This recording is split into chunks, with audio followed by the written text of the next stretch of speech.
नमो तस् भगवतो अरहतो सम्मा संबुद्धस्स। साधु साधु साधु। नमो बुद्धाय। हम हमारे गुरु जी को प्रणाम करेंगे, जिन्होंने हमें धर्म को सिखाया और धर्म पर चलने का बल दिया। ऐसे गुरु जी को सादर प्रणाम। साधु साधु साधु। श्रद्धावान उपासक उपासिकाओं, धम्म मित्रों, भगवान बुद्ध, यह नाम जिसे आज हम सुन रहे हैं, यह बहुत ही दूर, बहुत ही दुर्लभ, बहुत लंबे समय के बाद, कालांतर के बाद सुनाई देने वाला शब्द है। कौन सा?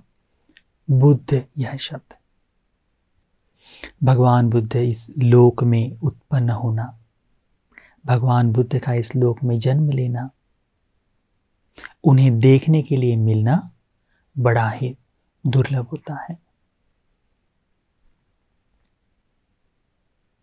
ऐसे दुर्लभ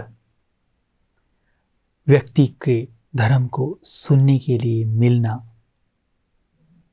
ऐसे अपरिमित भगवान बुद्ध के धर्म को जानने के लिए मिलना आप और हमारा सौभाग्य है। भगवान बुद्ध कितने दुर्लभ हैं कहे तो सैकड़ों कल्पों में बुद्ध को देखना मुश्किल है। बहुत लंबा समय बीत जाएगा परंतु बुद्ध नहीं मिल सकते है। इतना लंबा समय बुद्ध की उत्पत्ति के लिए होता है। ठीक है, तो बुद्ध जो है बड़े ही दुर्लभ है, क्योंकि मनुष्य का जो जीवन है, हम जिस योनि में आज उत्पन्न हुए हैं, यह मनुष्य का जीवन भी भगवान ने बताया है बड़ा ही दुर्लभ है। हमेशा मनुष्य पुनः पुनः मनुष्य बनकर ही जन्म ले, जरूरी नहीं। आज मनुष्य है तो कल नरक में हो सकता है, या फिर जानवरों की योनि में जन्म ले सकता है, या फिर स्वर्गलोक में भी जा सकता है। परंतु यह जो चक्र है कि आना, मनुष्य लोक में जन्म लेना और मर जाना, या फिर दूसरे लोकों में भी जन्म लेना और मर जाना, यह जो चक्र है निरंतर चलते रहता है हमारे कर्मों के ऊपर। तो इसे देखते हुए बुद्ध जो है इस संपूर्ण लोक को समझकर, जानकर, इस पर विजय प्राप्त कर पाए, ऐसा पुरुष बनना बड़ा ही कठिन होता है। इसीलिए भगवान का जन्म दुर्लभ है। भगवान बुद्ध का जन्म लेना, हमारा मनुष्य बनकर उत्पन्न होना, भगवान बुद्ध की वाणी को सुनने में मिलना, यह और भी ज्यादा दुर्लभ है। हो सकता है कि जब भगवान बुद्ध न हो, बुद्ध शून्य कल्प हो, जब भगवान बुद्ध नहीं होते इस लोक, ऐसे समय में पैदा हो जाए तो क्या होगा? धर्म को सुनने को नहीं मिलेगा। इस जीवन की रथा को, संसार की जो प्रथाएं चल रही है, उस पर चलते चलते मनुष्य ऐसे समाप्त हो जाएगा। परंतु आज हम मनुष्य लोक में उत्पन्न हुए और इस धर्म को सुनने के लिए मिल रहा है। यह हमारे लिए सौभाग्य की बात है, अच्छी बात है। तो यह जो अच्छी बात है, यह जो हमारा सौभाग्य है, किसमें है? भगवान बुद्ध की वाणी को सुनने में, भगवान बुद्ध के धर्म को समझने में है, भगवान बुद्ध के धर्म पर चलने में है। हमारा सौभाग्य किस चीज में है? तो धर्म की प्रतिपदा का अनुगमन करने में है। यह जो भगवान बुद्ध का धर्म है, भगवान बुद्ध कहते हैं कि यह धर्म अकालिक है, काल सीमाओं से परे है। किस तरह से काल सीमाओं के परे है? कि भगवान बुद्ध जो है इस लोक में 2500 साल पहले होकर गए, जैसा कि आप लोग सब जानते हैं। बहुत लंबा समय। उस समय आज की तरह यह कंप्यूटर, मोबाइल फोन वगैरह, इंटरनेट वगैरह चीजें जो थी, जो हमें तात्क्षणिक तौर पर उन्नत बताती है, ऐसी नहीं थी। परंतु मनुष्य का जो स्वभाव था मूलतः कि क्रोध करना, ईर्ष्या करना, दूसरों की चीजों पर आसक्ति जमाना, काम, है ना, यह सारी की सारी चीजें मनुष्य का जो मूल स्वभाव है वह भी जैसा का वैसा ही था। इस 2500 वर्षों में इनमें कोई परिवर्तन नहीं हुआ, इनमें कोई बदलाव नहीं हुआ। जो माया थी, मोह माया थी उस समय, वही आज भी हमें जैसी की वैसी है। भगवान बुद्ध ने इस मोह माया पर विजय पाने के लिए, इस क्रोध पर विजय पाने के लिए, इस द्वेष पर विजय पाने के लिए धर्म का उपदेश किया, है ना। तो यह जो धर्म का उपदेश है, जैसे उन लोगों के लिए 2500 साल पहले के लोगों के लिए लाभदायी हुआ, उपकारक हुआ, मददपूर्ण साबित हुआ, वैसा ही आज भी हम लोग जो हैं, जो इस मोह माया में पड़े हैं, संसार के बंधनों में जकड़े हैं, राग द्वेष में फंसे हुए हैं, वैसे हम लोगों के लिए भी यह उसी तरह से मददगार है। तो यह जो अकालिक बताया है भगवान का धर्म, इस आशय में बताया है। भगवान कहते हैं कि यह धर्म जो है ओपनाई को अपने स्वयं के जीवन में उतार कर देखने योग्य, अंगीकारने योग्य, स्वीकार करने योग्य है। कैसे? कि भगवान बुद्ध ने कहा कि इस धर्म का अनुगमन करो, इस धर्म पर चलो। तो किसे चलने के लिए बताया है? किसी दूसरे व्यक्ति को नहीं, हमें स्वयं को चलने के लिए बताया है। तो स्वयं इसे जानकर अपनी शरीर पर इसे देख सकते हैं, अपने ही जीवन में इसे उतार सकते हैं। इस आशय में भगवान कहते हैं ओपनाई को। तो यह जो ओपनाई भगवान का धर्म है, हम सबको सुख देने के लिए भगवान ने बताया है। इस सुख की खोज में, यह जो सुख है हम सोचते हैं, इस सुख की खोज में हम अलग अलग तरीकों से, विभिन्न प्रकार से प्रयास करते हैं। कैसे?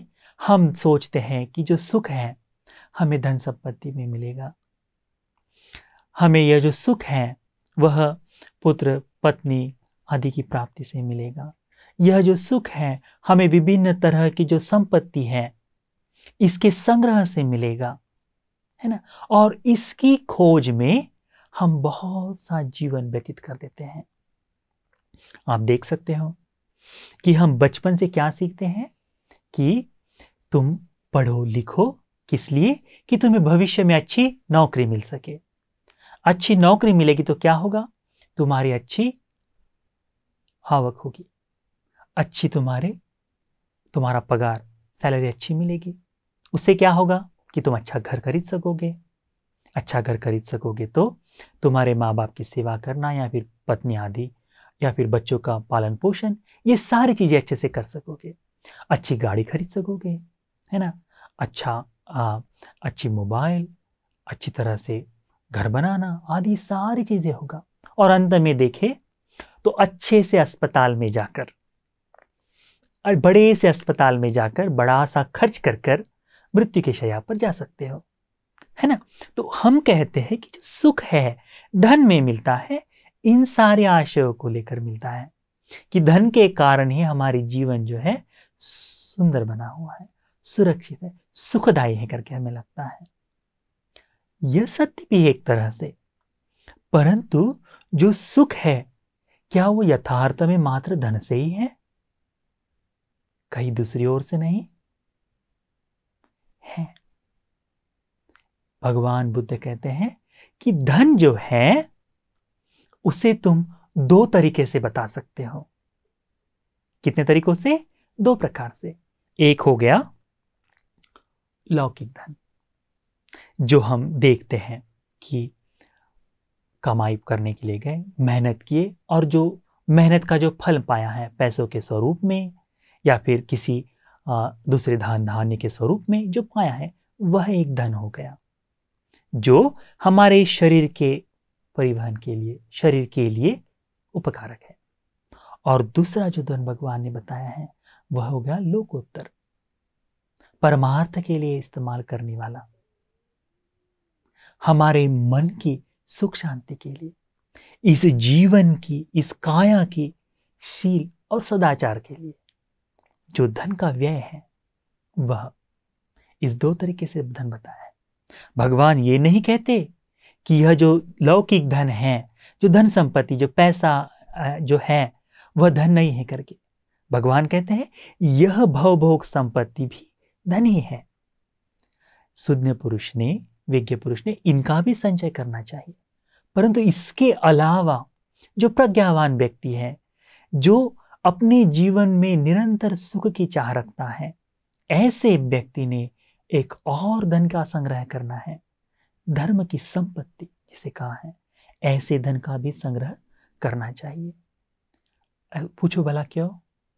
क्योंकि हम देख रहे हैं हमारे दादा परदादा से, या हमारे इतिहास की किताबें हमें बताती हैं, क्या कहती है कि जितने राजा होकर गए, जितने धनवान पुरुष होकर गए, या फिर हमारे दादा परदादाओं ने जितनी धन संपत्ति को इकट्ठा कर पाए या कर लिए हो, अंत में वह साथ में लेकर क्या गए?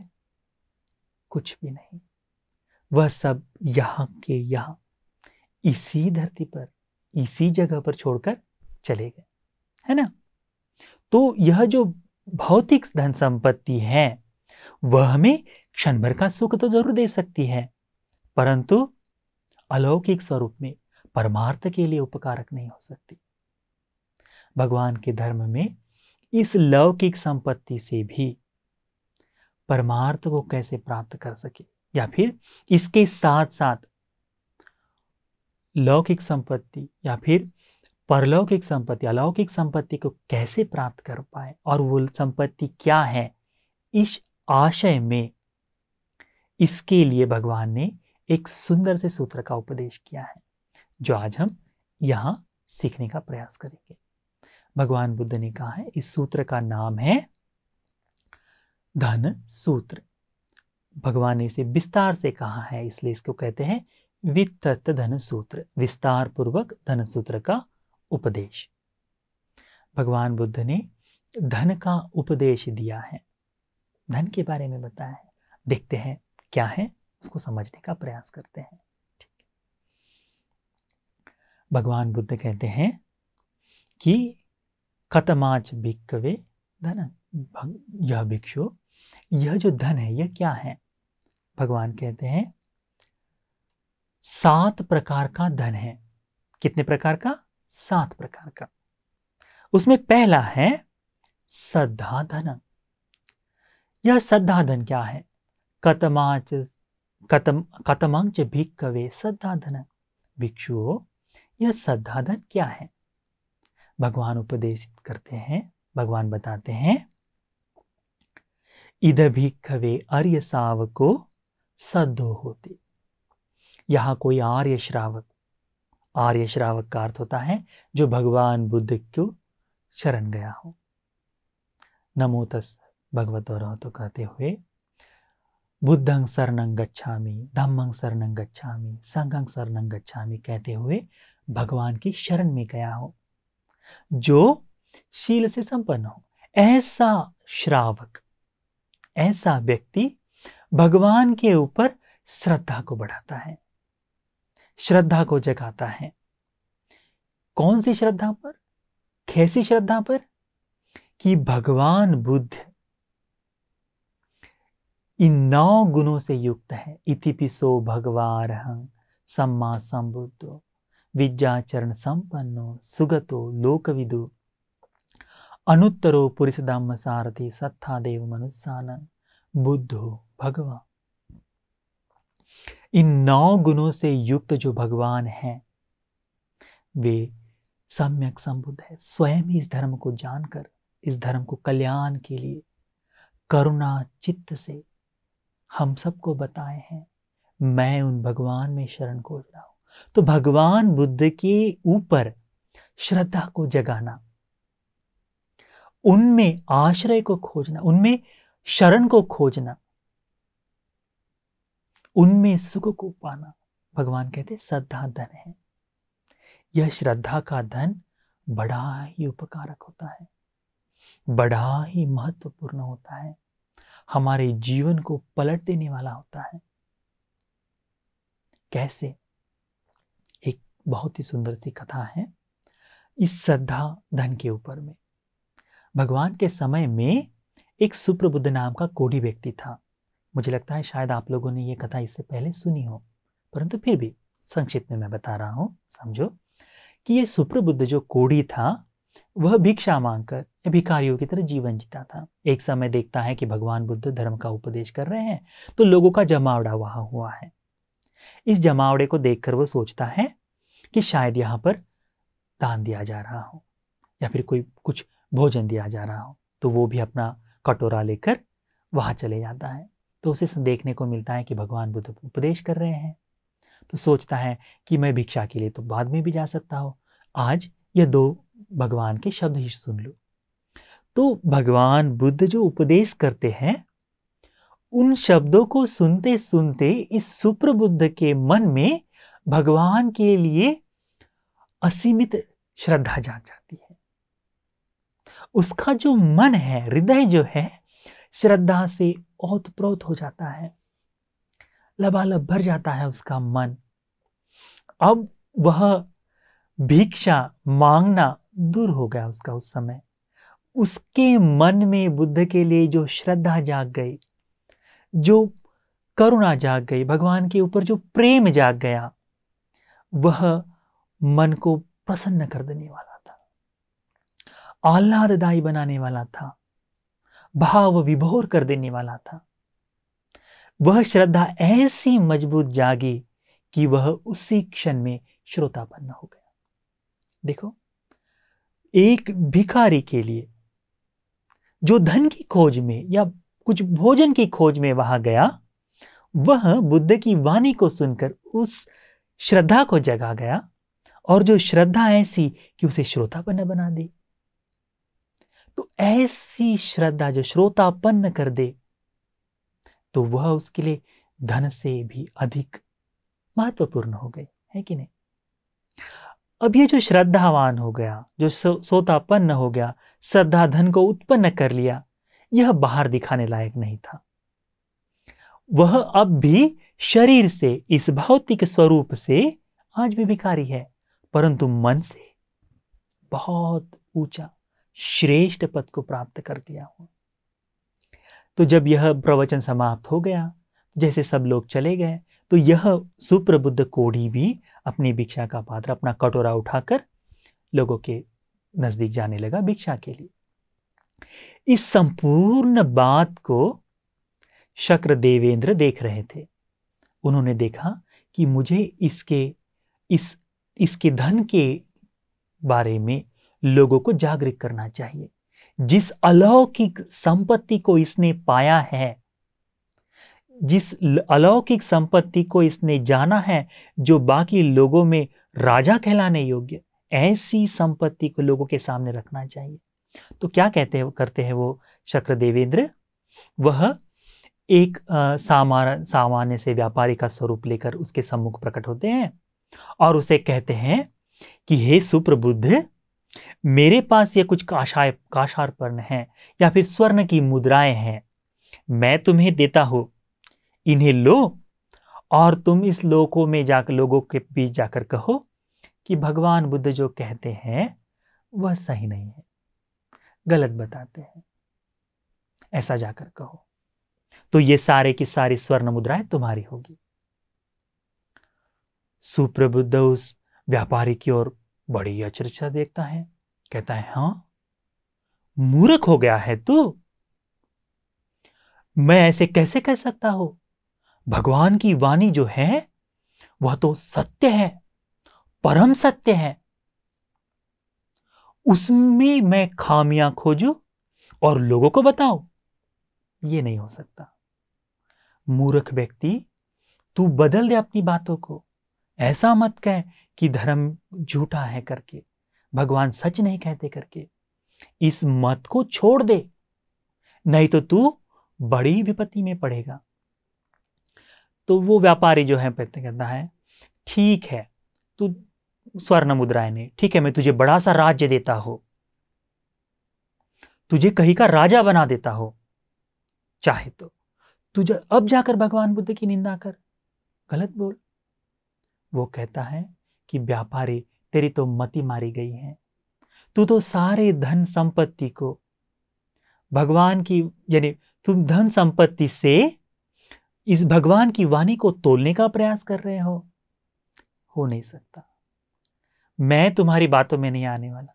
मैं चाहे निर्धन ही क्यों न रहूं, परंतु भगवान बुद्ध की निंदा अब मेरे से नहीं होगी, क्योंकि जिस अलौकिक धन को मैंने भगवान बुद्ध से पाया है, जिस श्रद्धा की जागृति मुझ में हुई है, वह बाकी बाहर की लौकिक संपत्ति से मुझे नहीं मिल सकती।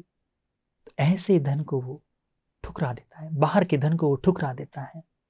तब जाकर शक्र देवेंद्र बड़े ही करुणा के साथ उसकी इस गुण को लोगों के सामने उजागर करते हैं कि देखो, वह जो व्यापारी का स्वरूप है छोड़कर लोगों के बीच जाते हैं शक्र देवेंद्र और कहते, देखो, यह सुप्रबुद्ध जो है उसने अलौकिक संपदा को पाया है, भगवान पर श्रद्धा, श्रोतापन्न हो गया है। देखो, लौकिक संपत्ति जो धन धान्य है, इससे भी बड़ी संपत्ति को भगवान ने बताया है, श्रद्धा का धन। यह श्रद्धा का धन हम में होना चाहिए। जिसने इसको जगा दिया उसका ये लोग भी सार्थक है, परलोक भी सार्थक है। यह जो श्रद्धा धन है परमार्थ के लिए है। इसी तरह भगवान कहते हैं कि दूसरी जो संपत्ति है वह है सील धन। श्रद्धा पर आया हुआ व्यक्ति सीलों को अपने जीवन में उतार देता है। यह जो सील है उसके धन बनाते हैं, भौतिक संपदा को अपने अंदर में उतार देते हैं। सील जो है बड़े ही महत्वपूर्ण होते हैं। इस सील और सदाचार से व्यक्ति की कीर्ति फैलती है। लोगों में, संसार में हम देखते हैं कि लोगों में धनवान की निंदा हो सकती है, पर सीलवान की निंदा कभी नहीं हो सकती। जो प्रशंसा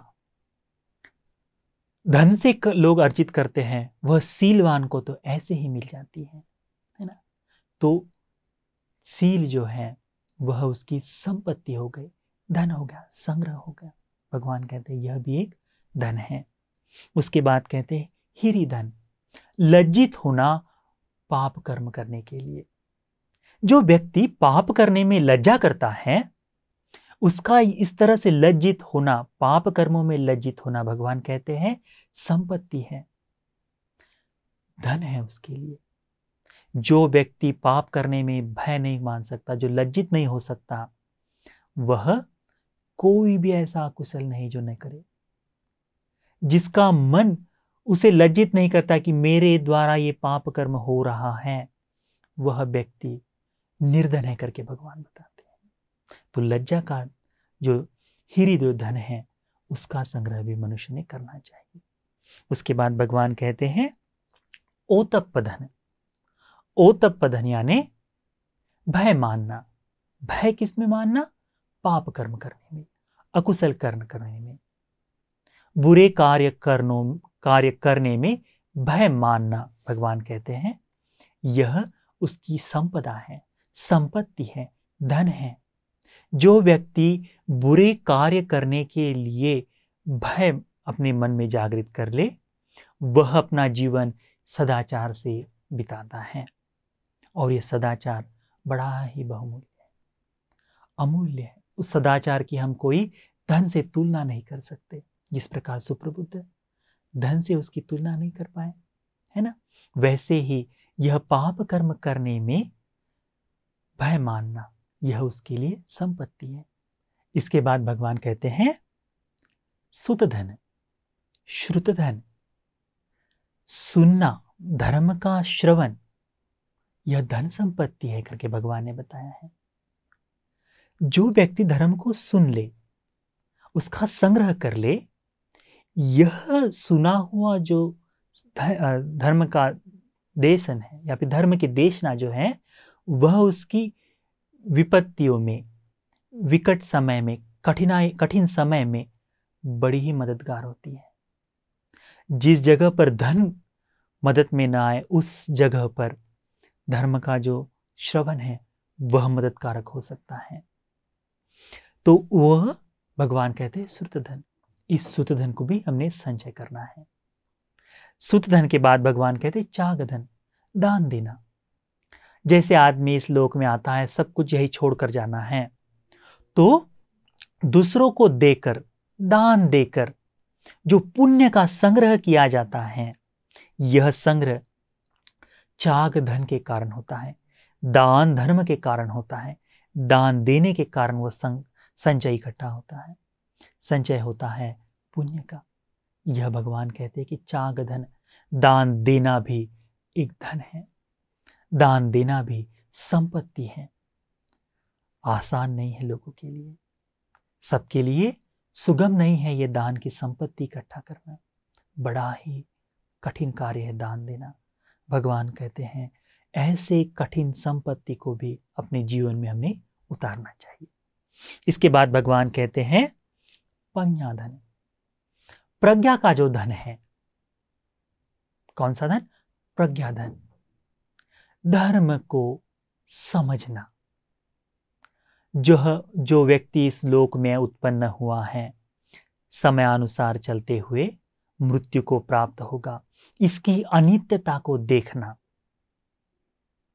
इस शरीर की अनित्यता को देखना, बदलाव को देखना, यह प्रज्ञा कहलाता है। इस प्रज्ञा धन को जो व्यक्ति इकट्ठा कर ले, जमा कर ले, संग्रहित कर ले, वह अलौकिक संपत्ति को प्राप्त करता है।